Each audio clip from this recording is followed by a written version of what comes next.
Welcome to competitive cracker. എൻ്റെ പേര് ഷൈജു. അപ്പൊ ഞാൻ ഇന്ന് നിങ്ങളുടെ മുമ്പിൽ വന്നിരിക്കുന്നത്, നമുക്കറിയാം സെക്രട്ടറി അസിസ്റ്റന്റ് പരീക്ഷയുടെ നോട്ടിഫിക്കേഷൻ വന്നു. എല്ലാവരും അപ്ലൈ ചെയ്തിട്ടുണ്ടാവും. സ്വാഭാവികമായിട്ട് നിങ്ങൾ അപ്ലൈ ചെയ്തുകൊണ്ടിരിക്കുന്നവരും ആയിരിക്കാം. അവസാന ഘട്ടത്തിലേക്ക് മാറ്റിവെക്കാതെ എത്രയും പെട്ടെന്ന് അപ്ലൈ ചെയ്യുക. ഡിഗ്രി യോഗ്യതയുള്ള എല്ലാവർക്കും എത്തിച്ചേരാൻ പറ്റുന്ന ഏറ്റവും വലിയ സുവർണ അവസരമാണ് സെക്രട്ടറി അസിസ്റ്റന്റ് പരീക്ഷ. സെക്രട്ടറി അസിസ്റ്റന്റ് പരീക്ഷയെ കുറിച്ച് നമ്മൾ ഡീറ്റെയിൽഡ് ആയിട്ട് പല വീഡിയോ ക്ലാസ്സുകൾ നമ്മൾ മുൻപ് ചെയ്തിട്ടുണ്ട്. അതായത് എങ്ങനെയാണ് പഠിക്കേണ്ടത്, എന്നാണ് പരീക്ഷ നടക്കുന്നത്, എങ്ങനെയൊക്കെയുള്ള ആളുകൾക്ക് അപ്ലൈ ചെയ്യാൻ പറ്റും, ഏതൊക്കെ മേഖലകൾ കേന്ദ്രീകരിച്ചുകൊണ്ട് പഠിച്ചാൽ പരീക്ഷ ക്രാക്ക് ചെയ്യാൻ പറ്റും എന്നുൾപ്പെടെയുള്ള ഒരുപാട് ജനറൽ വീഡിയോസ് നമ്മൾ പല ഭാഗങ്ങളായിട്ട് നമ്മൾ വീഡിയോ സെഷൻ ഉൾപ്പെടുത്തി ചെയ്തിട്ടുണ്ട്. ഇനിയുള്ള ദിവസങ്ങളെന്ന് പറഞ്ഞു കഴിഞ്ഞാൽ പഠനത്തിന് വേണ്ടി പ്രയോജനപ്പെടുത്തി എടുക്കുക എന്നുള്ളതാണ്. ഡീറ്റെയിൽഡ് ആയിട്ടുള്ള കണ്ടന്റ് ക്ലാസ്സുകൾ കണ്ടുകൊണ്ട് മുമ്പോട്ട് പോകണം. കാരണം ഓരോ ദിവസങ്ങളും, ഇനിയുള്ള ഓരോ ദിവസങ്ങളും നിർണായകമായ ദിവസങ്ങളായതുകൊണ്ട് ഇനി നമ്മൾ ജനറൽ വീഡിയോയ്ക്ക് പുറകിന് പോകാതെ നമ്മൾ എന്തായാലും അപ്ലൈ ചെയ്ത് കഴിഞ്ഞിരിക്കുകയാണ്. 2025 നമ്മൾ പരീക്ഷ എഴുതാൻ പോകുന്നു. 2026 റാങ്ക് ലിസ്റ്റ് നിലവിൽ വരുന്നു. 2026 റാങ്ക് ലിസ്റ്റ് നിലവിൽ വരുമ്പോൾ സ്വാഭാവികമായിട്ടും നമ്മുടെ പേര് ആദ്യത്തെ 100-നകത്തേക്ക് എത്തിക്കുക എന്നുള്ളതാണ് വലിയൊരു ദൗത്യമായിട്ട് നിങ്ങൾ മുമ്പോട്ട് കൊണ്ടുപോകേണ്ടത്. സോ അതിനു വേണ്ടിയിട്ട് ഏറ്റവും ഭംഗിയായിട്ട് ഓരോ ദിവസങ്ങളും കൃത്യമായി ടൈം ടേബിൾ അറേഞ്ച് ചെയ്തുകൊണ്ട് വളരെ ഭംഗിയായിട്ട് മുമ്പോട്ട് പോവുകയാണെന്നുണ്ടെങ്കിൽ ഈ പരീക്ഷ ഏറ്റവും ഭംഗിയായിട്ട് ക്രാക്ക് ചെയ്യാൻ സാധിക്കും. സോ വലിയൊരു ദൗത്യമല്ല, ക്രാക്ക് ചെയ്യാൻ പറ്റുന്ന ഒരു പരീക്ഷ തന്നെയാണ്. പക്ഷേ ഡീറ്റെയിൽഡ് ആയിട്ട് നിങ്ങൾ മുമ്പോട്ട് പോകണം. എങ്ങനെ പഠിക്കണം എന്നുള്ള കാര്യങ്ങളൊക്കെ നമ്മൾ ഡീറ്റെയിൽഡ് ആയിട്ട് നേരത്തെ പറഞ്ഞതാണ്. ഇനി മാത്സ്, ഇംഗ്ലീഷ്, മലയാളം തന്നെയാണ് അവിടെ ഏറ്റവും പ്രധാനപ്പെട്ട സബ്ജക്ട്സ്. ഇപ്പൊ നമ്മൾ പ്രിലിംസിന്റെ പരീക്ഷ എഴുതാൻ പോകുന്നു. മെയ് മാസത്തോടു കൂടിയാണ് പരീക്ഷ പ്രതീക്ഷിക്കുന്നത്. അതായത് നിങ്ങളുടെ മുമ്പിലെ ഏകദേശം 4 മാസത്തെ സമയമാണ്. ഈ പ്രിലിംസിന്റെ പരീക്ഷയ്ക്ക് സ്വാഭാവികമായിട്ടും സെക്രട്ടറി അസിസ്റ്റന്റ് മാത്രമല്ല SI ഉൾപ്പെടെയുള്ള ഒരു കോമൺ പ്രിലിംസിന്റെ പരീക്ഷയാണ്. അപ്പൊ ഈ 120 ദിവസം കൊണ്ട് ഈ 2 പരീക്ഷകൾക്ക് വേണ്ടിയിട്ടുള്ള പ്രധാനപ്പെട്ട പ്രിലിംസിന്റെ പരീക്ഷയാണ് നടന്നു പോകുന്നത്. എടാ, നമ്മൾ പ്രത്യേകമായിട്ട് ശ്രദ്ധിക്കേണ്ടത് മാത്സ്, ഇംഗ്ലീഷ്, മലയാളം ഈ 3 വിഷയങ്ങൾ മാത്രം കേന്ദ്രീകരിച്ചു കഴിഞ്ഞാൽ തന്നെ 50 മാർക്കിന്റെ ചോദ്യങ്ങളാണ്. അതായത് 50 മാർക്കിന്റെ ചോദ്യങ്ങളാണ് മാത്സ്, ഇംഗ്ലീഷ്, മലയാളം. മാത്സിനകത്ത് 20 മാർക്ക്, അതുപോലെ ഇംഗ്ലീഷിനകത്ത് 20 മാർക്ക്, മലയാളത്തിനകത്ത് 10 മാർക്ക്. ആ 50 മാർക്ക് സ്കോർ ചെയ്യണം. ആ 50 മാർക്കിനകത്തുനിന്ന് ഒരു 46-47 മാർക്ക് സ്കോർ ചെയ്യാൻ സാധിച്ചു കഴിഞ്ഞാല് നമുക്ക് വലിയൊരു ബാധ്യത നമ്മുടെ മുമ്പിൽ നിന്ന് ഒഴിവാകും. പിന്നെ ബാക്കിയുള്ള GK പോർഷനിൽ നിന്ന് ഒരു 10-20 മാർക്ക് വാങ്ങിച്ചു കഴിഞ്ഞാൽ തന്നെ ഈ പ്രിലിംസിന്റെ പരീക്ഷ ഏറ്റവും ഭംഗിയായിട്ട് അവസാനിപ്പിക്കുവാൻ സാധിക്കും. ഇനി മെയിൻസിന്റെ പരീക്ഷയിലേക്ക് വരുമ്പോൾ പേപ്പർ 1 ആൻഡ് പേപ്പർ 2 ഉണ്ട്. പേപ്പർ 1-ലെ മാത്സ് 15 മാർക്ക്, ഇംഗ്ലീഷ് 13 മാർക്ക്, അതേപോലെ മലയാളം 13 മാർക്ക്. അപ്പോൾ തന്നെ ഏകദേശം 41 മാർക്കായി.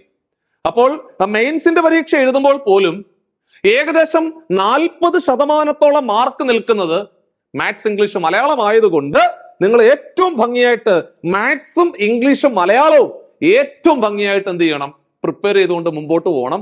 ഈ പ്രിപ്പറേഷനില് നിങ്ങൾ പ്രത്യേകം ശ്രദ്ധിക്കേണ്ടത് 2021 മുതൽ 2024 വരെ കേരള PSC നടത്തി മാറിയ ഏകദേശം 39ഓളം പരീക്ഷകളാണുള്ളത്. അത് ഡിഗ്രി പ്രിലിംസും ഉണ്ട്, മെയിൻസും ഉണ്ട്.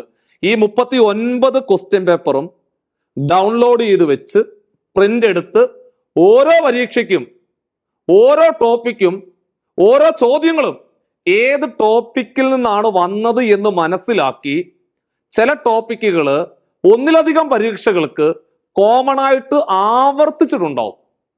ആ ചോദ്യങ്ങൾ, ആ ടോപ്പിക്കുകൾ മനസ്സിലാക്കി ഡീറ്റെയിൽഡ് ആയിട്ട് നിങ്ങൾക്ക് മുമ്പോട്ട് പോവുകയാണെങ്കിൽ 2025 നിങ്ങൾ എഴുതാൻ പോകുന്ന പരീക്ഷ തീർച്ചയായിട്ടും വിജയത്തിൽ തന്നെ അവസാനിക്കും. ഒരു മാറ്റവും ഇല്ല. സോ ഭംഗിയായിട്ട് മുമ്പോട്ട് പോവുക.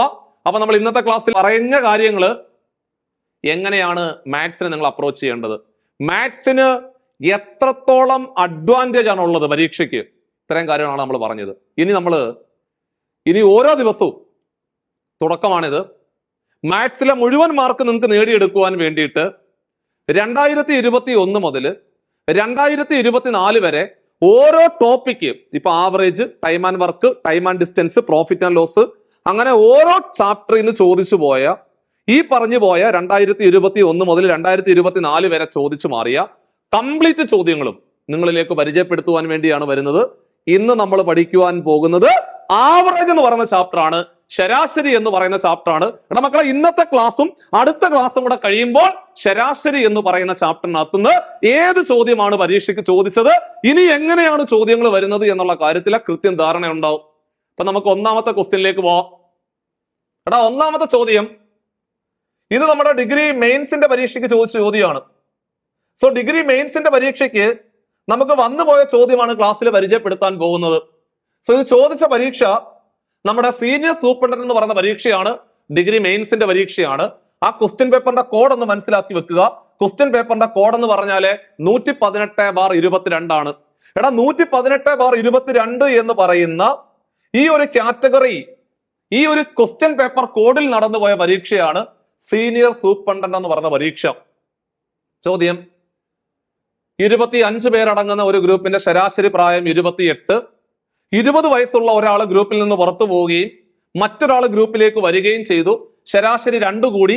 അങ്ങനെയാണെങ്കിൽ ആ ഗ്രൂപ്പിൽ പ്രവേശിച്ച പുതിയ ആളുടെ വയസ്സ് എത്ര എന്നാണ് ചോദ്യം.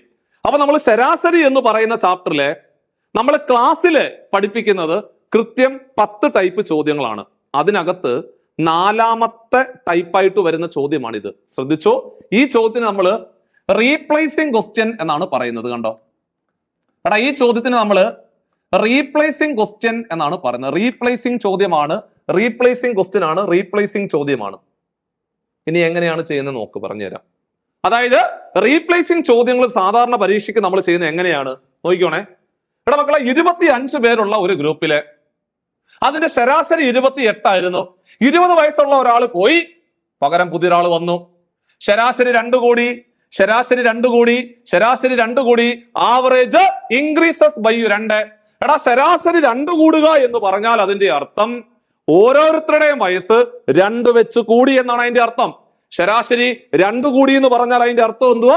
ശരാശരി 2 കൂടുക എന്ന് പറഞ്ഞാൽ അതിന്റെ അർത്ഥം ഓരോരുത്തരുടെയും വയസ്സ് 2 വെച്ച് കൂടി, 2 വെച്ച് കൂടി, 2 വെച്ച് കൂടി. ശരാശരി 2 കുറഞ്ഞെന്ന് പറഞ്ഞാല് ഓരോരുത്തരുടെയും വയസ്സ് 2 വെച്ച് കുറഞ്ഞു എന്നാണ് അർത്ഥം.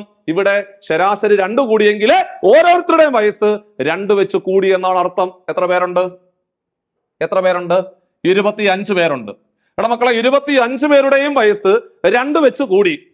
ഓരോരുത്തരുടെയും വയസ്സ് 2 വെച്ച് കൂടുവാണെങ്കിൽ 25 പേരുണ്ട്. 25 പേരുടെ വയസ്സും 2 വെച്ച് കൂടുവാണെങ്കിൽ 25 × 2, അതായത് 50 വയസ്സിന്റെ വർധനവാണ് അവിടെ സംഭവിക്കുന്നത്. 50 വയസ്സിന്റെ വർധനവ് ആണ് അവിടെ സംഭവിക്കുന്നത്. അതായത് പുതുതായിട്ട് വരുന്ന ആള് 50 വയസ്സ് കൂടുതലുള്ള വ്യക്തിയായിരിക്കും. പുതുതായിട്ട് വരുന്ന ആള് 50 വയസ്സ് കൂടുതലുള്ള വ്യക്തിയായിരിക്കും. പോയവന്റെ വയസ്സ് എത്ര നോക്കിക്കേ. പോയവന്റെ വയസ്സ് 20 അല്ലേ? പോയവന്റെ വയസ്സ് 20 ആണ്. പുതുതായിട്ട് വരുന്ന ആള് 50 വയസ്സ് കൂടുതലുള്ള വ്യക്തിയായിരിക്കും. പോയവന്റെ വയസ്സ് 20 ആണ്. പുതുതായിട്ട് വരുന്ന ആള് 50 വയസ്സ് കൂടുതലുള്ള വ്യക്തിയായിരിക്കും. സോ 20ന്റെ കൂടെ 50 കൂട്ടിയാൽ ഉത്തരം 70 ആയിരുന്നു. അതായത് ഓപ്ഷൻ സി ആയിരുന്നു ആൻസർ. എത്ര സെക്കൻഡ് സമയം നമ്മൾ എടുത്ത് ചോദ്യം ചെയ്യാൻ വേണ്ടിയിട്ട്? ഒരു 5 സെക്കൻഡ് സമയമല്ലേ എടുത്തുള്ളൂ. ഇത്തരത്തിലെ സ്ഥിരമായിട്ട് ചോദിക്കുന്ന ചോദ്യങ്ങൾ കണ്ടെത്തി പഠിച്ചുകൊണ്ട് മുമ്പോട്ട് പോവുക. തീർച്ചയായിട്ടും ഈ പ്രിലിംസിന്റെ മെയിൻസിന്റെ പരീക്ഷ ക്രാക്ക് ചെയ്തുകൊണ്ട് നിങ്ങൾക്ക് ഉറപ്പായിട്ട് സെക്രട്ടറിയിലേക്ക് എത്താൻ സാധിക്കും. സോ അതില് ഇനി മുതൽ അങ്ങോട്ട് നമ്മൾ ഓരോ ടോപ്പിക്കിന്റെയും ഡീറ്റെയിൽഡ് ആയിട്ട് ക്ലാസ്സുകൾ യൂട്യൂബിനകത്ത് നിങ്ങൾക്ക് തരാൻ പോവാണ്.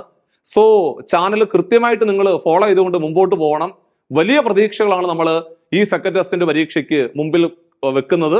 സോ പരമാവധി ഉപയോഗിക്കുക. ഒന്നാമത്തെ ഉത്തരം ഓപ്ഷൻ സി. രണ്ടാമത്തെ ക്വസ്റ്റ്യൻ, 2022 2ാം ഘട്ട പരീക്ഷ ഡിഗ്രി പ്രിലിംസിന്റെ പരീക്ഷയാണ്. 116/22 എന്ന് പറയുന്ന ക്വസ്റ്റ്യൻ പേപ്പർ കോഡിൽ നടന്നുപോയ പരീക്ഷയാണ്. സോ ചോദ്യം ഇതാണ്, മക്കളെ ശ്രദ്ധിക്കുക. എടാ, ഒരു ക്ലാസ്സിലെ 14 കുട്ടികളുടെ ഭാരത്തിന്റെ ശരാശരി 42 കിലോഗ്രാം ആണ്. അധ്യാപകന്റെ ഭാരം കൂടി ഉൾപ്പെടുത്തിയാൽ ശരാശരി 600 ഗ്രാം വർദ്ധിക്കും. അങ്ങനെയാണെങ്കിൽ എടാ കുഞ്ഞുങ്ങളെ, അധ്യാപകന്റെ ഭാരം എത്ര എന്നാണ് ചോദ്യം. സോ ശരാശരി എന്ന് പറയുന്ന ചാപ്റ്ററിലെ അഞ്ചാമത്തെ ടൈപ്പായിട്ട് നമ്മൾ പഠിക്കുന്നതാണ്. അതായത് ഒരു ഗ്രൂപ്പിനകത്തേക്ക് ഒരാൾ വന്നു ഒരാൾ പോയി, ഒരാൾ വന്നു ഒരാൾ പോയി, അല്ലെങ്കിൽ ഒരു കൂട്ടം ആൾക്കാർ വന്നു അല്ലെങ്കിൽ ഒരു കൂട്ടം ആൾക്കാർ പോയി. സോ ഇങ്ങനെ ആളുകൾ വരുന്നതും പോകുന്നതുമായ ചോദ്യങ്ങൾ നമ്മൾ ലീവിങ് ആൻഡ് ജോയിനിങ് ക്വസ്റ്റ്യൻ എന്നാണ് പറയുന്നത്. എടാ ലീവിങ് ആൻഡ് ജോയിനിങ്, ആളുകൾ പോയി ആളുകൾ വന്നു, ഇത്തരം ചോദ്യങ്ങൾ നമ്മൾ ലീവിങ് ആൻഡ് ജോയിനിങ് ക്വസ്റ്റ്യൻ എന്നാണ് പറയുന്നത്. സോ അത്തരത്തിലൊരു ചോദ്യമാണ് നിങ്ങളുടെ മുമ്പിൽ വന്നിരിക്കുന്നത്. അതായത് ഒരു ക്ലാസ്സിലെ 14 കുട്ടികളുടെ ഭാരത്തിന്റെ ശരാശരി 42 ആണ്. ശ്രദ്ധിച്ചോണടാ, 14 കുട്ടികളുടെ ഭാരത്തിന്റെ ശരാശരി എത്ര എന്ന് ചോദിച്ചാൽ 42 എന്ന് പറയാം. 42. എടാ മക്കളെ, ഒരാളും കൂടെ വന്നു, അധ്യാപകൻ കൂടി വന്നു, ഒരാളും കൂടെ വന്നു കഴിഞ്ഞാല് 14 എന്നുള്ളത് 15 മാറത്തില്ലേടാ? നേരത്തെ 14 പേരായിരുന്നു, ഇപ്പോൾ അത് 15 പേരായിട്ട് മാറി. ശരാശരി 600 ഗ്രാം കൂടി എന്നാണ് പറയുന്നത്. ശരാശരി 600 ഗ്രാം കൂടി, ശരാശരി 600 ഗ്രാം കൂടി. സാധാരണ ശരാശരി 1 കൂടി, 2 കൂടി, 1 കുറഞ്ഞു, 2 കുറഞ്ഞു എന്ന് പറയുന്നതിന് പകരം ശരാശരി 600 ഗ്രാം കൂടി എന്നാണ് പറഞ്ഞത്. ആണേ, നേരത്തെ തന്നിരിക്കുന്ന കിലോഗ്രാമിലല്ലേ, ഇത് ഗ്രാമിലല്ലേ, അങ്ങനെ വരാൻ പാടില്ല. സോ 2 നമുക്ക് കിലോഗ്രാമിലേക്ക് മാറ്റേണ്ടി വരും. ഓൾറെഡി കിലോഗ്രാമിലാണ്, അപ്പൊ ഗ്രാമിനെ കിലോഗ്രാമിലേക്ക് മാറ്റണം. സ്വാഭാവികമായിട്ട് നമുക്കറിയാം, എടാ മക്കളെ 1000 ഗ്രാം ആണ് ഒരു കിലോഗ്രാം. അതായത് കിലോഗ്രാമിനെ ഗ്രാമിലേക്ക് മാറ്റണമെങ്കിൽ 1000 കൊണ്ട് ഗുണിച്ചാൽ മതി. ഒന്നും കൂടെ, എടാ കിലോഗ്രാമിനെ ഗ്രാമിലേക്ക് മാറ്റണമെങ്കിൽ 1000 കൊണ്ട് ഗുണിക്കുക. നേരെ തിരിച്ച് ഗ്രാമിനെ കിലോഗ്രാമിലേക്ക് മാറ്റണമെങ്കിൽ 1000 കൊണ്ട് ഹരിക്കുക. ഗ്രാമിനെ കിലോഗ്രാമിലേക്ക് മാറ്റണമെങ്കിൽ 1000 കൊണ്ട് ഹരിക്കുക. അതായത് 1000 കൊണ്ട് ഹരിക്കുന്നതിന് പകരം 3 സ്ഥാനം ഇടത്തോട്ട് മാറ്റി കുത്തിട്ടാൽ മതി. 1000 കൊണ്ട് ഹരിക്കുന്നതിന് പകരം 3 സ്ഥാനം ഇടത്തോട്ട് മാറ്റി കുത്തിടുക. 600 ഗ്രാം എന്ന് പറഞ്ഞാല് 0.6 കിലോഗ്രാം ആണെന്ന് മനസ്സിലാക്കാം. 600 ഗ്രാം എന്ന് പറഞ്ഞാല് 0.6 കിലോഗ്രാം ആണ്. കാരണം 600ന്റെ 3 സ്ഥാനം ഇടത്തോട്ട് മാറ്റി കുത്തിട്ടാൽ 0.6. അപ്പോൾ 0.6 കൂടി. അതായത് 42 ആയിരുന്നു, ഇപ്പോൾ അതെന്തായിട്ട് മാറി? 42.6 ആയിട്ട് മാറി. കണ്ടോ? അപ്പോൾ 14 പേരുടെ ഭാരത്തിന്റെ ശരാശരി 42, ഒരാളും കൂടെ വന്ന് 15 പേരായി. ശരാശരി 0.6 കൂടി. നേരത്തെ 42 ആയിരുന്നു, ഇപ്പൊ 42.6 ആയിട്ട് മാറി. ഇവിടെ മക്കളെ 14 15 ആകണമെങ്കിൽ എന്ത് ചെയ്യണടാ? 14 15 ആകണമെങ്കിൽ 1 കൂട്ടിയാൽ മതി. 14ന്റെ കൂടെ 1 കൂട്ടുമ്പോഴാണ് 15 കിട്ടുന്നത്. 14ന്റെ കൂടെ 1 കൂട്ടുമ്പോഴാണ് 15 കിട്ടുന്നത്. 42 ആകണമെങ്കിൽ 0.6 കൂട്ടിയാൽ മതി, അല്ലേ? 42ന്റെ കൂടെ 0.6 കൂട്ടുമ്പോഴാണ് 42.6 കിട്ടുന്നത്. ആണോ? ഒന്നും കൂടെ, 14 15 ആകണമെങ്കിൽ എന്ത് ചെയ്യണം? 1 കൂട്ടണം. എടാ 42 ആകണമെങ്കിൽ ഒരു 0.6 കൂട്ടിയാൽ മതി. ഇനി ഇടതുവശത്തെ ആദ്യ സംഖ്യയും ശ്രദ്ധിച്ചോണേ, ഇടതുവശത്തെ ആദ്യ സംഖ്യയും വലതുവശത്തെ ഡിഫറൻസ് നമ്മുടെ മൾട്ടിപ്ലൈ ചെയ്യണം. ഇതൊരു മെത്തേഡാണ് കേട്ടോ. ഇങ്ങനെ ആളുകൾ വരുന്നതും ആളുകൾ പോകുന്നതുമായ ചോദ്യം, എത്ര പേര് വന്നാലും എത്ര പേര് പോയാലും എല്ലാം ഈ മെത്തേഡ് ഉപയോഗിക്കാം. എന്താണ് ഞാൻ പറഞ്ഞത്? ഇടതുവശത്തെ ആദ്യ സംഖ്യയും വലതുവശത്തെ ഡിഫറൻസ് നമ്മുടെ മൾട്ടിപ്ലൈ ചെയ്യണം. എടാ ഇടതുവശത്തെ ആദ്യ സംഖ്യയും വലതുവശത്തെ ഡിഫറൻസ് നമ്മുടെ മൾട്ടിപ്ലൈ ചെയ്യണം. നിർത്തരുത്. എന്നിട്ടുണ്ടല്ലോ വലതുവശത്തെ അവസാന സംഖ്യയും ഇടതുവശത്തെ ഡിഫറൻസ് നമ്മുടെ മൾട്ടിപ്ലൈ ചെയ്യണം. പറഞ്ഞേ, ഇടതുവശത്തെ ആദ്യ സംഖ്യയും വലതുവശത്തെ ഡിഫറൻസ് നമ്മുടെ മൾട്ടിപ്ലൈ ചെയ്യുക. വലതുവശത്തെ അവസാന സംഖ്യയും ഇടതുവശത്തെ ഡിഫറൻസ് നമ്മുടെ മൾട്ടിപ്ലൈ ചെയ്യണം. ഇതിങ്ങനെ പഠിക്കണം പഠിക്കണം, വരച്ച് വരച്ച് പഠിക്കണം. എടാ 14 0.6 കൂടെ ഗുണിച്ചാൽ എത്ര? സ്വാഭാവികമായിട്ടും 14 0.6 കൂടെ ഗുണിക്കുന്നതിന് പകരം 14നെ 6 കൊണ്ട് ഗുണിച്ചിട്ട് ഒരു സ്ഥാനം ഇടത്തോട്ട് മാറ്റി കുത്തിട്ടാ പോരെ? മതി. 14നെ 6 കൊണ്ട് ഗുണിച്ചാൽ എത്ര? 6 4 24, ശിഷ്ടം 2, 1 6 6 2 8 8 84 എന്ന് വരും. ഒരു സ്ഥാനം ഇടത്തോട്ട് മാറ്റി കുത്തിട്ടാല് 8.4 എന്ന് വരും. അതായത് 14ഉം 0.6 കൂടെ ഗുണിച്ചാല് 8.4 എന്ന് വരും. കണ്ടേ, 8.4 എന്ന് എഴുതി വെച്ചു. ഓക്കെ. ഇനി 42.6ഉം 1 കൂടെ ഗുണിച്ചാൽ എത്ര? 42.6 തന്നെയല്ലേ? ആണ്. 42.6 പ്ലസ് തന്നെയാണ്, ചിഹ്നം പ്ലസ് തന്നെയാണ് കേട്ടോ. കാരണം ഇവിടെ പ്ലസ് അല്ലേ. 42.6 എന്ന് വരും. ഇവിടെ മക്കളെ 42.6ഉം 8.4 കൂടെ കൂട്ടി എത്ര? 42.6ഉം 8.4 കൂടെ കൂട്ടിയാൽ 6 4 10 ശിഷ്ട 1 കുത്തിട്ടു. 8 2 10 1 11 വീണ്ടും ശിഷ്ട 1 4 1 5 51.0 എന്ന് വരും. അതായത് 51 കിലോഗ്രാം ആയിരുന്നു റൈറ്റ് ആൻസർ. ഈ ഒരു മെത്തേഡ് ഉണ്ടല്ലോ, ഇത് നിങ്ങൾക്ക് ഒരാൾ പോയാലും ഒരാൾ വന്നാലും ഒരു കൂട്ടം ആൾക്കാർ പോയാലും ശരാശരി എത്ര കൂടിയാലും ശരാശരി എത്ര കുറഞ്ഞാലും എല്ലാം ഉപയോഗിക്കാം. ഇടതുവശത്തെ ആദ്യ സംഖ്യയും വലതുവശത്തെ ഡിഫറൻസ് നമ്പർ മൾട്ടിപ്ലൈ ചെയ്യുക, വലതുവശത്തെ അവസാന സംഖ്യയും ഇടതുവശത്തെ ഡിഫറൻസ് നമ്പർ മൾട്ടിപ്ലൈ ചെയ്യുക. ഇതാണ് ലീവിംഗ് ആൻഡ് ജോയിനിങ് ചോദ്യങ്ങൾ ചെയ്തെടുക്കാനുള്ള ഏറ്റവും ഈസിയസ്റ്റ് മാർഗമാണ് നമ്മൾ ക്ലാസ്സിൽ പരിചയപ്പെടുത്തിയത്. സോ അങ്ങനെ ആദ്യത്തെ 2 ചോദ്യങ്ങൾ ഏറ്റവും ഭംഗിയായിട്ട് പറഞ്ഞ് അവസാനിപ്പിച്ചിരിക്കുന്നു. ഈ ഒരു സീരീസിലെ ശരാശരി എന്ന് പറയുന്ന ചാപ്റ്ററുമായിട്ട് ബന്ധപ്പെട്ടുകൊണ്ട് 2021 മുതൽ 2024 വരെ ചോദിച്ച എല്ലാ ചോദ്യങ്ങളും നിങ്ങൾക്ക് ഉറപ്പായിട്ടും കിട്ടും. ഓക്കെ, മൂന്നാമത്തെ ക്വസ്റ്റ്യനിലേക്ക് പോവാം. അപ്പൊ മക്കളെ 2024 ആദ്യഘട്ട പരീക്ഷയ്ക്ക് ചോദിച്ച ചോദ്യമാണ്. ക്വസ്റ്റ്യൻ പേപ്പറിന്റെ കോഡ് 038/24 ആണ്. തുടർച്ചയായ 6 ഇരട്ട സംഖ്യകളുടെ ശരാശരി 25 ആണ്. എടാ അങ്ങനെയാണെങ്കിൽ ഇതിനകത്തെ ഏറ്റവും വലിയ സംഖ്യയും ചെറിയ സംഖ്യയും തമ്മിലുള്ള വ്യത്യാസം എത്ര? What is the difference between highest and lowest number? വലിയ നമ്പറും ചെറിയ നമ്പറും തമ്മിലുള്ള വ്യത്യാസം എത്ര എന്നാണ് ചോദ്യം. തുടർച്ചയായ 6 ഇരട്ട സംഖ്യകളുടെ ശരാശരിയാണ് 25. കൺസിക്യൂട്ടീവായിട്ടുള്ള 6 ഈവൻ നമ്പർ, അതിന്റെ ആവറേജ് ആണ് 25. സോ നമുക്കെല്ലാവർക്കും അറിയാം, തുടർച്ചയായ ഇരട്ട സംഖ്യകൾ അല്ലെങ്കിൽ തുടർച്ചയായ ഒറ്റ സംഖ്യകൾ അല്ലെങ്കിൽ തുടർച്ചയായ എണ്ണൽ സംഖ്യകൾ, തുടർച്ചയായ ഇരട്ട, തുടർച്ചയായ ഒറ്റ എന്നൊക്കെ പറഞ്ഞു കഴിഞ്ഞാല് അത് എന്തായാലും സമാന്തര ശ്രേണി അല്ലെങ്കിൽ അരിത്തമെറ്റിക് പ്രോഗ്രഷൻ ആണ്. അങ്ങനെയാണെങ്കിൽ നമ്മൾ എല്ലാവരും പഠിച്ചിട്ടുണ്ട്, ശരാശരി പഠിക്കുമ്പോൾ തന്നെ നമ്മൾ പറയുന്നതാണ്, ഏതൊരു സമാന്തര ശ്രേണിയുടെയും മധ്യപദമായിരിക്കും എല്ലായ്പ്പോഴും ശരാശരി. എടാ മധ്യപദം അല്ലെങ്കിൽ മിഡിൽ നമ്പർ ആണ് എല്ലായ്പ്പോഴും ശരാശരി. അങ്ങനെ ശരാശരി 25 ആണെങ്കിൽ 25നെ മിഡിൽ നമ്പർ ആയിട്ട് പരിഗണിക്കാം. 25 ശരാശരി ആയതുകൊണ്ട് 25നെ മിഡിൽ നമ്പർ ആയിട്ട് പരിഗണിക്കാം. സോ ഇനി 25 എന്ന് പറയുന്ന സംഖ്യ ഒരു ഇരട്ട സംഖ്യയാണോ എന്ന് ചോദിച്ചാൽ അല്ല. എടാ 25 എന്ന് പറയുന്ന സംഖ്യ ഇരട്ട സംഖ്യ അല്ല. അതുകൊണ്ട് നമുക്കൊരു സംഖ്യയായിട്ട് പരിഗണിക്കാൻ ബുദ്ധിമുട്ടാണ്. പക്ഷെ മിഡിൽ നമ്പർ ആണ്. പക്ഷേ ആ 6 ഇരട്ട സംഖ്യകളിലെ ഒരു സംഖ്യയായിട്ട് പരിഗണിക്കാൻ പറ്റത്തില്ല. പക്ഷെ സെന്റർ ആണ്, മിഡിൽ ആണ്, മധ്യപദമാണ്, സെന്റർ ആണ്, മിഡിൽ ആണ്. സെന്ററായിട്ട് പരിഗണിച്ച് ഒരു ഡമ്മി ആയിട്ട് പരിഗണിക്കാം. ഓക്കെ, ഇനി സ്വാഭാവികമായിട്ട് മിഡിൽ നമ്പർ 25 ആണ്. അപ്പൊ നിങ്ങൾ ആലോചിച്ച് നോക്ക്, അടുത്ത സംഖ്യ ഇപ്പൊ ഏതായിരിക്കും? 25 കഴിഞ്ഞാൽ പിന്നെ അടുത്ത ഈവൻ നമ്പർ ഏതാടാ? 26. നമുക്ക് വേണ്ടത് ഈവൻ നമ്പറാ 26. മുമ്പുള്ളത് ഏതാ? മുമ്പുള്ളത് 24 ആണ്. സോ അങ്ങനെ 2 എണ്ണം കിട്ടി. മൊത്തം 6 എണ്ണമായിരുന്നു ഉണ്ടായിരുന്നത്, അതിൽ 2 എണ്ണം കിട്ടി. എടാ 6 എണ്ണത്തില് 2 എണ്ണം കിട്ടിയാൽ ബാക്കി 4 അല്ലേ? ബാക്കി 4. ആ 4 എണ്ണത്തില് സ്വാഭാവികമായിട്ട് 2 എണ്ണം വലതുവശത്തും വരും, അതേപോലെ 2 എണ്ണം ഇടതുവശത്തും വരത്തില്ലേ? മൊത്തം 6 എണ്ണമായിരുന്നു, അതിൽ 2 എണ്ണം കിട്ടി. 2 എണ്ണം കിട്ടിക്കഴിഞ്ഞാല് ബാക്കി 4 എണ്ണം, ആ 4 എണ്ണത്തില് 2 എണ്ണം വലതുവശത്തും വരും, സ്വാഭാവികമായിട്ട് 2 എണ്ണം ഇടതുവശത്തും വരും. അങ്ങനെയാണെങ്കിൽ അടുത്ത നമ്പർ ഏതായിരിക്കും? 28 അല്ലേ? അതിനടുത്ത് എത്ര ആയിരിക്കും? 30 അല്ലേ? മുമ്പത്തെ ഏതാ? 22 അല്ലേ? അതിന് മുമ്പ് ഏതാ? 20. അപ്പോൾ ചെറിയ നമ്പർ 20 ആണെന്ന് മനസ്സിലായോ? വലിയ നമ്പർ 30 ആണെന്ന് മനസ്സിലായോ? ചെറിയ നമ്പർ 20, വലിയ നമ്പർ 30 ആണെന്ന് മനസ്സിലായി. ചോദ്യം ആ വലിയ നമ്പറും ചെറിയ നമ്പറും തമ്മിലുള്ള വ്യത്യാസം എത്രയാണ് എന്നാണ് ചോദിച്ചത്. സോ വലിയ നമ്പർ 30 ആണ്, ചെറിയ നമ്പർ 20 ആണ്. 30 20 കുറച്ച് എത്ര? 10 ആണ്. ആൻസർ 10 ആണ്. ഓപ്ഷൻ ബി ആയിരുന്നു റൈറ്റ് ആൻസർ. കണ്ടോ?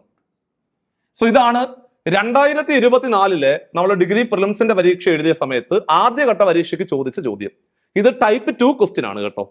അതായത് ശരാശരി എന്ന് പറയുന്ന ചാപ്റ്റർ നമ്മൾ പഠിച്ചുകൊണ്ടിരിക്കുമ്പോൾ രണ്ടാമതായിട്ട് വരുന്ന ടൈപ്പിലെ ക്വസ്റ്റ്യൻ ആണ് അത്. സോ അത് ഭംഗിയായിട്ട് ഓർത്തു വെച്ചോണം, വീണ്ടും പരീക്ഷയ്ക്ക് ചോദിക്കാൻ സാധ്യതയുണ്ട്.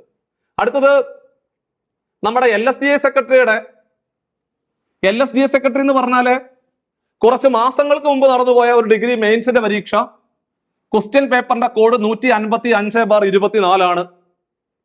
എടാ ചോദ്യം ഇതാണ്, തുടർച്ചയായ 5 ഒറ്റ സംഖ്യകളുടെ ശരാശരി 61.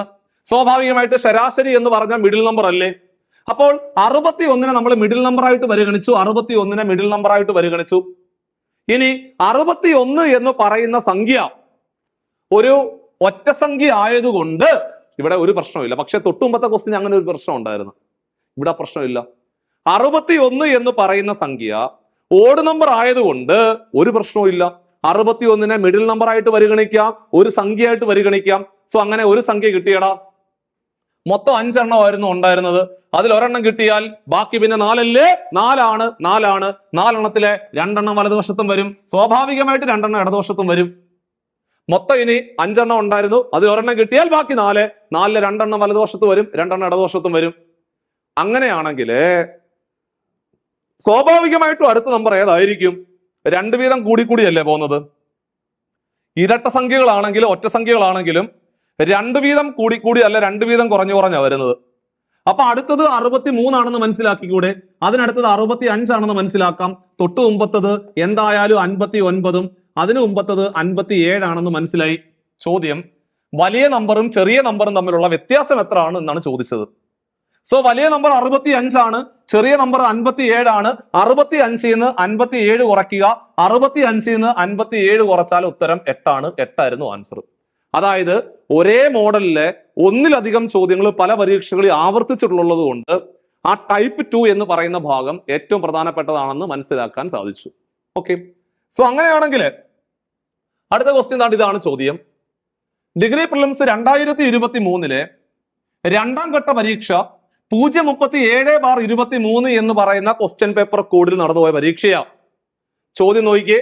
എടാ, ഒരു കമ്പനിയിലെ ജീവനക്കാരുടെ ശരാശരി പ്രായം 35 വയസ്സ്, പുരുഷന്മാരുടെയും സ്ത്രീകളുടെയും ശരാശരി പ്രായം 38, 33 ആണ്. കമ്പനിയിലെ ട്രാൻസ്ജെൻഡർ തൊഴിലാളികൾ ഇല്ലെങ്കിൽ പുരുഷ തൊഴിലാളികളുടെ ശതമാനം എത്രയാടാ എന്നാണ് ചോദിച്ചത്. അതായത് ഇത് 10ാമത്തെ ടൈപ്പാണ്.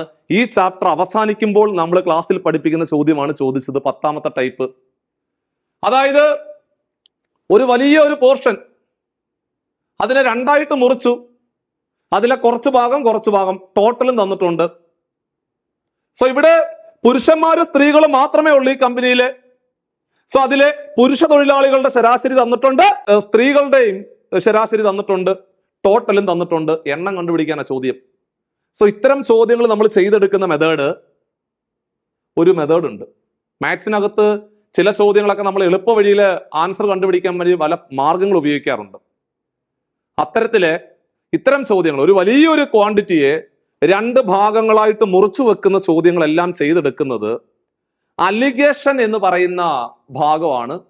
ആ ഒരു ചാപ്റ്ററിലാണ് നമ്മൾ ഇതൊക്കെ പഠിക്കുന്നത്. സോ ഇത് 10ാമത്തെ ടൈപ്പാണ്. അലിഗേഷൻ റൂൾ ഉപയോഗിച്ചുകൊണ്ട് ചെയ്യേണ്ട ചോദ്യമോ ഒന്നുമില്ല.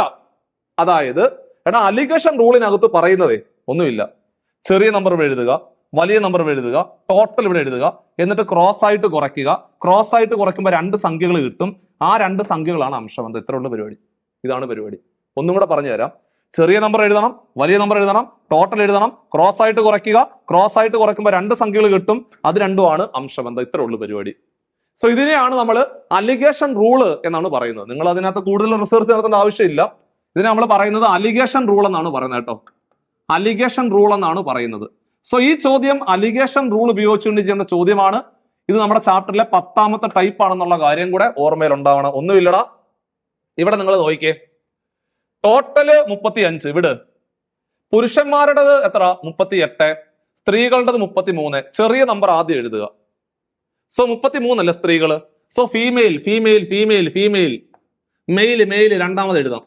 തിരിച്ചെഴുതിയാലും കുഴപ്പമൊന്നുമില്ല. പക്ഷെ ഭംഗി എന്ന് പറഞ്ഞു കഴിഞ്ഞാല് റൂള് പറയുന്നത് ചെറിയ നമ്പർ, വലിയ നമ്പർ, ഇടയിൽ വരുന്നത് ടോട്ടൽ. അങ്ങനെയാണ്. സോ അങ്ങനെയാണെങ്കിൽ സ്ത്രീകളുടേത് 33 ആണ്. രണ്ടാമതാണ് സ്ത്രീകളുടെ കാര്യം പറഞ്ഞത്.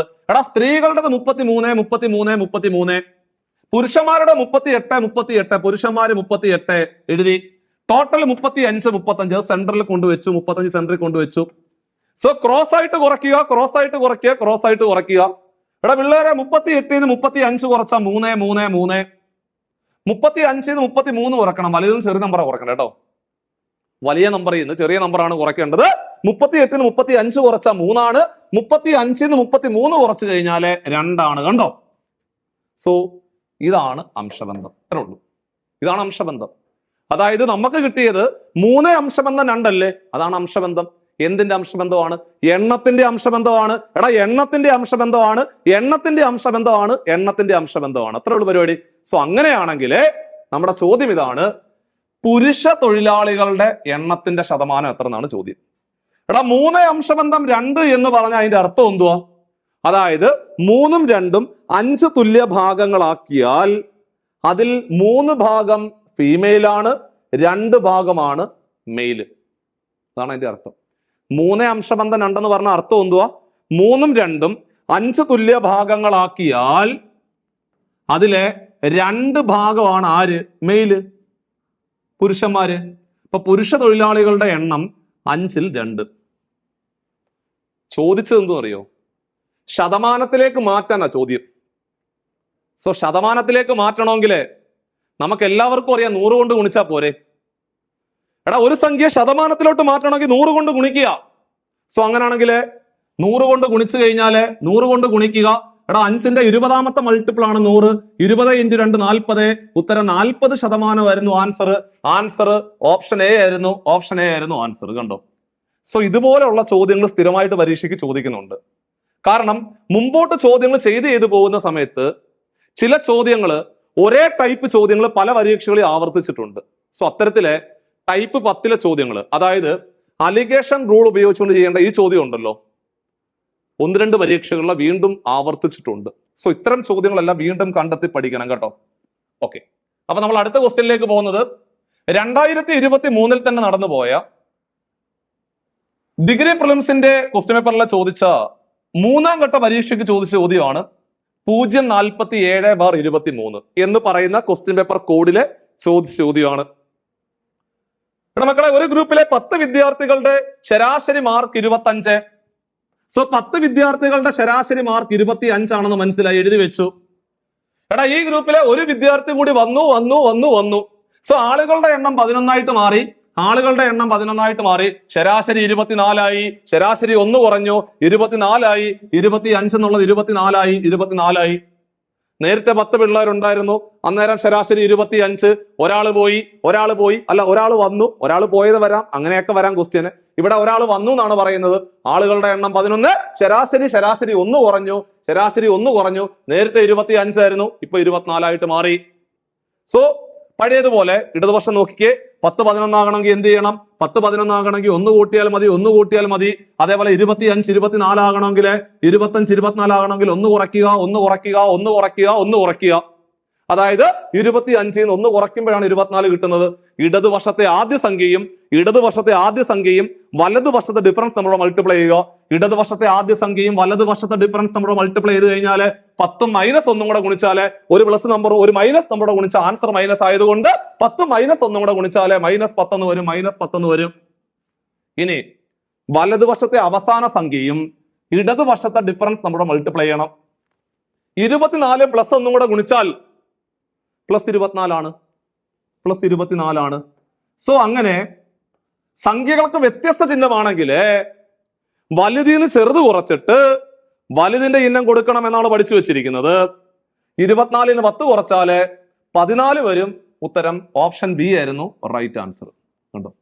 സോ അങ്ങനെ നമ്മൾ ഇന്നത്തെ ക്ലാസ്സിലെ ഇതൊരു പാർട്ട് 1 ആണ്. ശരാശരി എന്ന് പറയുന്ന ചാപ്റ്ററിന്റെ ആദ്യത്തെ ക്ലാസ് ആണ്. 5 ക്വസ്റ്റ്യൻ മാത്രമേ ചെയ്തിട്ടുള്ളെങ്കിലും വളരെ ഡീറ്റെയിൽഡ് ആയിട്ട് പറഞ്ഞതുകൊണ്ടാണ് നമുക്ക് ആ ക്വസ്റ്റ്യനിലെ എണ്ണം കൂട്ടാൻ സാധിക്കാഞ്ഞത്. സോ ഇതിന്റെ പാർട്ട് 2 ക്ലാസ് നമ്മൾ അടുത്ത വീഡിയോയിൽ ഉൾപ്പെടുത്തുന്നതാണ്. ഇങ്ങനെയാണ് ഓരോ ചാപ്റ്ററുകൾ പഠിച്ച് മുമ്പോട്ട് പോകേണ്ടത്. സോ ഇങ്ങനെ ഓരോ ചാപ്റ്ററുകൾ ഞാൻ 2021 മുതൽ 2024 വരെയുള്ള കംപ്ലീറ്റ് ചോദ്യങ്ങളും ഓരോ ചാപ്റ്റർ വൈസ് ആയിട്ട് നമ്മൾ സ്ഥിരമായിട്ട് വീഡിയോ ഇട്ടിട്ട് പോകുന്നുണ്ട്. ഇത് നമ്മുടെ ശരാശരി എന്ന് പറയുന്ന ചാപ്റ്ററിന്റെ 1ാമത്തെ ക്ലാസ് ആയിരുന്നു. അപ്പൊ നമ്മൾ ഇന്നത്തെ ക്ലാസ്സിലെ ശരാശരി എന്ന് പറയുന്ന ചാപ്റ്ററുമായിട്ട് ബന്ധപ്പെട്ടുകൊണ്ട് കുറെ ചോദ്യങ്ങളാണ് ക്ലാസ്സിൽ പ്രാക്ടീസ് ചെയ്തത്. ഇനി ഇതിന്റെ തുടർച്ചയായിട്ട് ബാക്കിയുള്ള ഓരോ ചോദ്യങ്ങളും ഇനിയുണ്ട്. പാർട്ട് 2 പാർട്ട് 3 ആയിട്ട് മുമ്പോട്ട് വരുന്നുണ്ട്. ഇങ്ങനെ മാത്സിനകത്തെ 2021 മുതൽ 2024 വരെ ചോദിച്ച കംപ്ലീറ്റ് ചോദ്യങ്ങൾ നമ്മൾ ഇങ്ങനെ ഓരോ സെഷനായിട്ട് നിങ്ങളുടെ മുമ്പിലേക്ക് വരുന്നുണ്ട്. സോ ഭംഗിയായിട്ട് അത് പ്രയോജനപ്പെടുത്തിക്കൊണ്ട് പരീക്ഷയെ അഭിമുഖീകരിക്കുക. തീർച്ചയായിട്ടും ചില ചോദ്യങ്ങൾ പല പരീക്ഷകൾ ആവർത്തിച്ചതായിട്ട് നിങ്ങൾക്ക് കാണാൻ സാധിക്കും. അതൊരു വലിയ സാധ്യതയായിട്ട് മുമ്പിൽ കണ്ടുകൊണ്ട് കൃത്യമായിട്ട് പഠിച്ച് മുമ്പോട്ട് പോവുക. സോ നിങ്ങളുടെ പഠനം കുറച്ചുകൂടി ഉഷാറാക്കുവാനും കൃത്യമായ ഒരു ഗൈഡൻസും മെന്റർഷിപ്പോടും കൂടി പഠനം വളരെ ഭംഗിയായിട്ട് മുമ്പോട്ട് കൊണ്ടുപോകാനും വേണ്ടി നമ്മൾ സെക്കൻഡ് ടെസ്റ്റിന് വേണ്ടി കേരളത്തിലെ ഏറ്റവും മികച്ച ഒരു പാനലിനെ നമ്മൾ തയ്യാറാക്കിക്കൊണ്ടൊരു ബാച്ച് സ്റ്റാർട്ട് ചെയ്തിരിക്കുകയാണ്. സോ ഈ സെക്കൻഡ് ടെസ്റ്റിന്റെ ഈ ഒരു പരീക്ഷയ്ക്ക് തയ്യാറെടുക്കുന്ന ഉദ്യോഗാർത്ഥികൾക്ക് വേണ്ടി ഏറ്റവും മികച്ച ലൈവ് ക്ലാസ്സുകൾ കൃത്യമായിട്ട് കൊടുക്കുക, കൃത്യമായ ഗൈഡൻസും മെന്റർഷിപ്പോടും കൂടി ഓരോ ദിവസങ്ങൾ കൃത്യമായി നല്ലൊരു അറ്റ്മോസ്ഫിയർ അവരിലേക്ക് ഉൾപ്പെടുത്തിക്കൊണ്ട് ഏറ്റവും ഭംഗിയുള്ള ഒരു ഔട്ട്പുട്ട് റിസൾട്ടിലേക്ക് എത്തിക്കുവാൻ വേണ്ടിയിട്ട് നമ്മൾ പുതിയ ബാച്ചുകൾ സ്റ്റാർട്ട് ചെയ്തിട്ടുണ്ട്. സോ ഈ ബാച്ചുകളിലെ പ്രത്യേകത നമുക്കറിയാം, സ്ഥിരമായിട്ട് ലൈവ് ക്ലാസ്സുകളുണ്ട്, റെക്കോർഡ് ക്ലാസ്സുകളുണ്ട്, കൃത്യമായ മെന്റർഷിപ്പുകളുണ്ട്, PDF നോട്ടുകളുണ്ട്. എല്ലാ സാധ്യതകളും പരമാവധി പ്രയോജനപ്പെടുത്തിക്കൊണ്ട് 2026 റാങ്ക് ലിസ്റ്റിലെ നമ്മുടെ പേര് ആദ്യമേ എത്തിക്കുവാൻ വേണ്ടിയിട്ട് നമുക്ക് ഈ ഒരു ബാച്ചുകളിലേക്ക് അഡ്മിഷൻ എടുക്കാം. അപ്പൊ ഇവിടെ ഉള്ള പ്രത്യേകത എന്ന് പറഞ്ഞു കഴിഞ്ഞാൽ നമുക്ക് തേടി പോകേണ്ട ആവശ്യമില്ല. NCERT പോർഷൻ വരെയുള്ള ഭാഗങ്ങൾ, SCERT NCERT പോർഷൻ വരെയുള്ള ഭാഗങ്ങൾ ഓരോ ടോപ്പിക്കിനകത്ത് നമ്മൾ ഉൾപ്പെടുത്തിക്കൊണ്ടാണ് മുമ്പോട്ട് പോകുന്നത്. ഈ ഒരു സാധ്യത കൂടി നിങ്ങൾക്ക് പരമാവധി പ്രയോജനപ്പെടുത്താവുന്നതാണ്. ബോർഡ് നമ്പറിൽ നിങ്ങൾക്ക് കോൺടാക്ട് ചെയ്യാം. 8590202323 എന്ന് പറഞ്ഞ നമ്പറിൽ കോൺടാക്ട് ചെയ്യാം. ബാച്ചിൽ അഡ്മിഷൻ എടുക്കാം. അവിടെയും ഇതുപോലെ തന്നെ നമ്മൾ തീ പാറുന്ന ചോദ്യങ്ങളുമായിട്ട് വീണ്ടും മീറ്റ് ചെയ്യും. അപ്പൊ നമ്മൾ ഇന്നത്തെ സെഷൻ ഇവിടെ അവസാനിപ്പിക്കുകയാണ്. സോ മാത്സിനകത്ത് ഏറ്റവും പ്രധാനപ്പെട്ട ചാപ്റ്ററിന്റെ ആദ്യത്തെ കുറച്ച് ചോദ്യങ്ങൾ മാത്രമാണ് ക്ലാസ്സിൽ പരിചയപ്പെടുത്തിയത്. സോ ബാക്കിയുള്ള ചോദ്യങ്ങൾ പുറകെ വരുന്നുണ്ട്. ഈ വീഡിയോ നിങ്ങൾക്ക് ഇഷ്ടപ്പെട്ടു എങ്കിൽ തീർച്ചയായിട്ടും സബ്സ്ക്രൈബ് ചെയ്യണം. അതേപോലെ തന്നെ ചാനൽ നിങ്ങൾ പരമാവധി ഉദ്യോഗാർത്ഥികളിലേക്ക് ഷെയർ എത്തിക്കുക. സോ അടുത്തൊരു സെഷനുമായിട്ട്, അതായത് ശരാശരി എന്ന് പറയുന്ന ചാപ്റ്ററിന്റെ രണ്ടാമത്തെ ഭാഗത്തിനായിട്ട് നിങ്ങൾ വെയിറ്റ് ചെയ്യുക. വീണ്ടും കാണാം. So take care.